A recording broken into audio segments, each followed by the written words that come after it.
Sa ibang balita, tiwala si Supreme Court Associate Justice Antonio Carpio na malakas ang ating kaso sa International Arbitral Tribunal laban sa China kaugnay ng usapin sa West Philippine Sea. Patunay na lamang umano dito ang hindi pagkilala ng tribunal sa 9-line rule ng China. May report si Jervis Manahan. Nakikita na raw ni Supreme Court Justice Antonio Carpio ang tagumpay ng Pilipinas sa laban China, kaugnay ng agawan ng teritoryo sa West Philippine Sea. Sa pinakahuling ruling kasi ng International Arbitral Tribunal, tila hindi raw kinilala ng korte ang 9-line claim ng China. They don't really consider it as material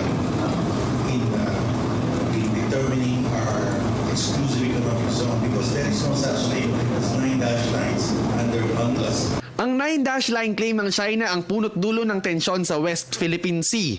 Sa ilalim kasi nito, inaangkin ng China ang malaking bahagi ng karagatan kabilang ng Spratly Islands na nasa Exclusive Economic Zone o EEZ ng Pilipinas kahit wala silang legal na basihan o dokumentong ipinipresenta.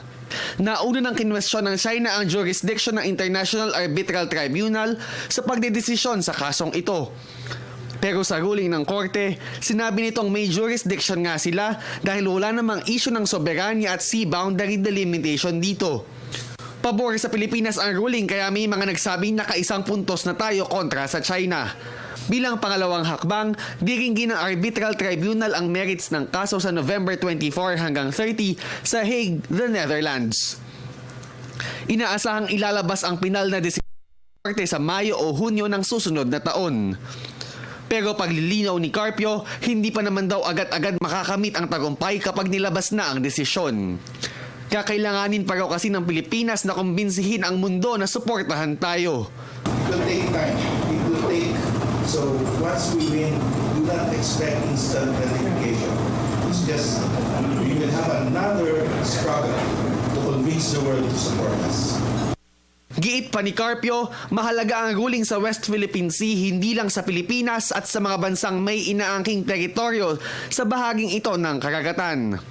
Malaking porsyento raw kasi ng langis at mga produktong dinadala sa Japan at ibang bansa ay dumadaan dito. Naniniwala rin si Carpio na mahalagang talakayin ang West Philippine Sea ng mga tumatakbo sa pagkapangulo sa eleksyon 2016. Wala naman daw masama kung makikipag-usap ang susunod na Pangulo ng Pilipinas sa China. Ang mahalaga raw, huwag sana niyang bawiin ang kasong isinampa ng Pilipinas sa International Arbitral Tribunal. Para sa Telebisyon ng Bayan, Jervis Manahan.